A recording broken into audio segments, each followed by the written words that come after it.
Deciding which daycare you're gonna send your child to is a huge decision as a parent. It can be very disheartening if once you choose that daycare and you're dropping your child off, that your child is crying. And maybe they're crying a lot when you drop them off. And maybe you're unsure what to do. Should you keep sending them? Should you stay a little bit longer until they feel a little bit better? Or should you just sneak out? What should you do? Well, in today's video, we are going to discuss all the things that you should do to make your daycare transition a much smoother one. I am the owner of Slumber and Bloom, and I do one-on-one consultations as well as offering courses. If you're interested in any of that, head to the description box down below and check out my website, slumberandbloom.com. Now, an important thing to remember when it comes to dropping your child off at daycare is that yes, your child is going to have separation anxiety, and yes, it is normal. It is a completely normal part of development for your child to go through this phase of separation anxiety, and I hate to be the bearer of bad news, but they do go through this little phase more than one time. Generally, when it comes to separation anxiety, the biggest time frame of that initial separation anxiety is between 7 and 9 months. When your child is displaying this separation anxiety, it is going to manifest itself in screaming, crying, running towards the door and begging you not to leave. That phase is going to come around age 2 to 2.5. This is definitely another time when your child is displaying those separation anxiety symptoms, I guess we can call them, or just behaviors in general. Those are the two times where separation anxiety is at its highest. So now what do we do about it? Let's talk about the very first thing that you should do, and this is something that you should be doing before separation anxiety becomes an issue, but you need to have established drop-off and pickup routines. You should do the same thing in the same order every single day.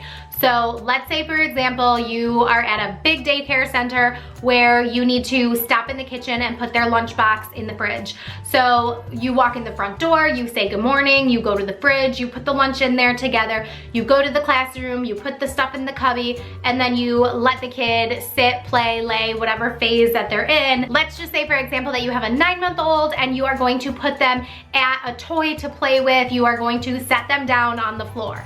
Now, this is where you can sit with them and play with them for a moment, or you can connect with the teacher and let them know. Some centers will have you fill out an app, some centers will have you fill out a piece of paper, and some don't do any of that, and then you just kind of tell them, this is when my kid last ate and this is when my kid last slept, because in the baby classrooms, that's going to be the most important information that the teachers need to have. Regardless of how you give that information, you need to make sure that you're giving it in the same order every day. So if you're going to put your child down at an activity and go talk to the teacher, then you want to do it like that every day, and then maybe get down on the floor with your child, play for a moment or two, and then give your child a hug and a kiss and say, I love you, I will see you later, bye-bye. At that point, you need to make sure that when you go, and you're not lingering, you're not looking in the window where they can see you, you're not staring at your child crying. Just trust the professionals that are taking care of your child. If you don't trust them, then you need to find yourself a different center, because that is the most important thing. Anyways, that's my tangent about that. Make sure that when you leave,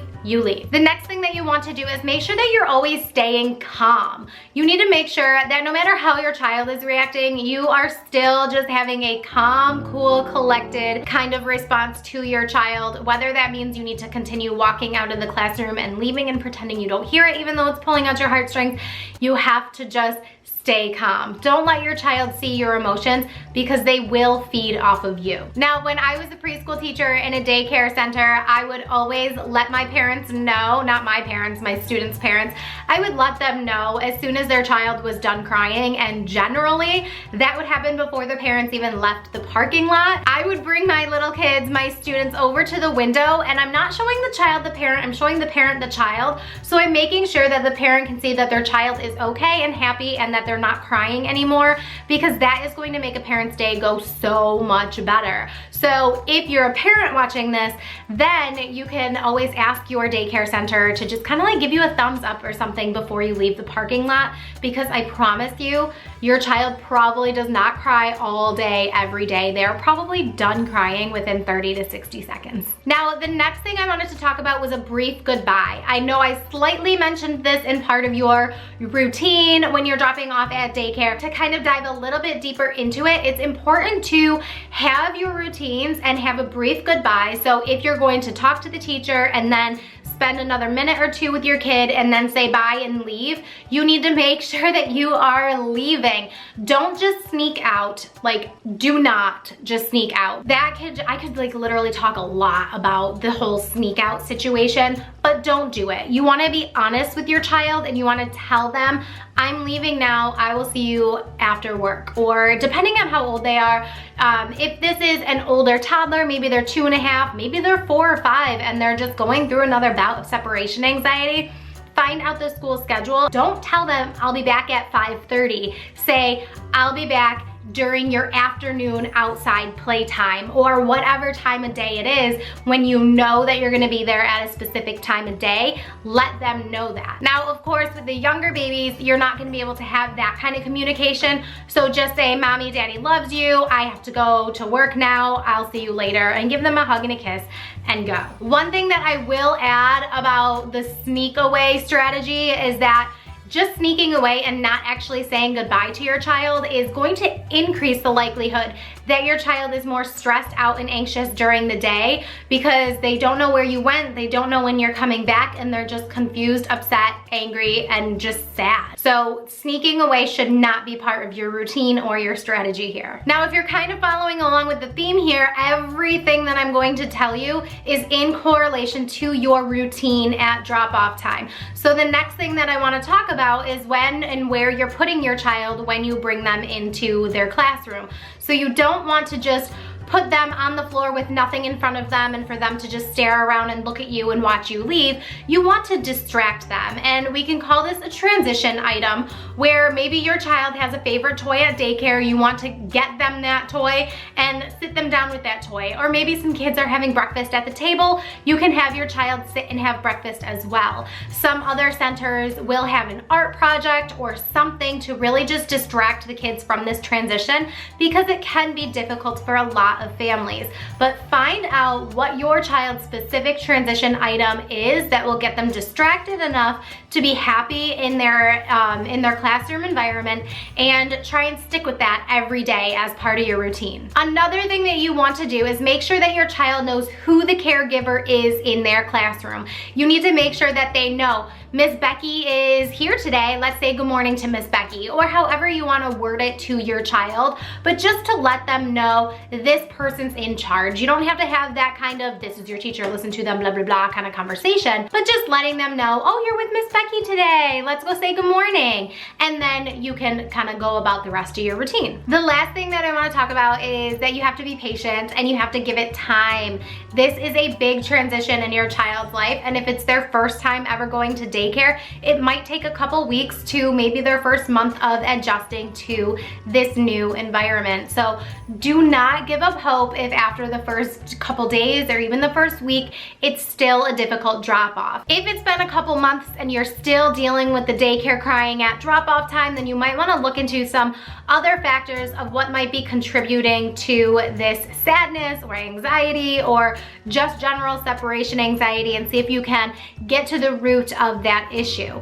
Now, here's one more quick tidbit that I just remembered I wanted to tell you about. But if you have an older toddler, so I'm thinking maybe around ages 2.5 and up, you can give them an item of yours that will act as their security item. They can hold it at nap time if it's something small that they can carry in their pockets. Maybe if the parents all have matching bracelets with the kid, then they can have those as like part of each other during the day. I did that with my kids when they went to school for the first time after the pandemic, and I missed them like crazy, but I had little bracelets on that had my kids' initials on them, and they had bracelets that matched, so we could think about each other during the day. So that's always an idea of something that you can do with your child as well. I've had a lot of students in the past also bring in pictures of their family members. Some would keep a small photo album in their cubby, but if you have an amazing classroom and a great teacher who does what I did in my classroom,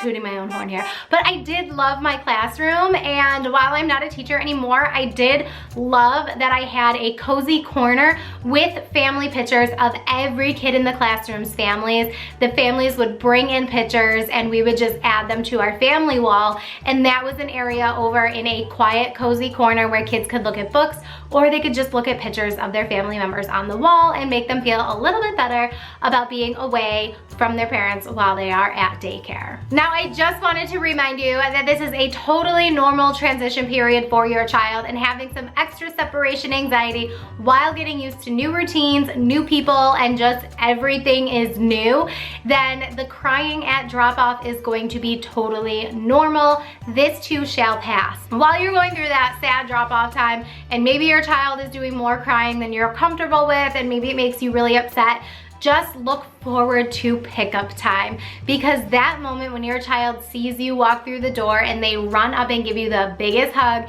and they just squeeze their little arms around your neck, it's just the most sweet, precious thing like on the entire planet. Hang in there. I promise this too shall pass.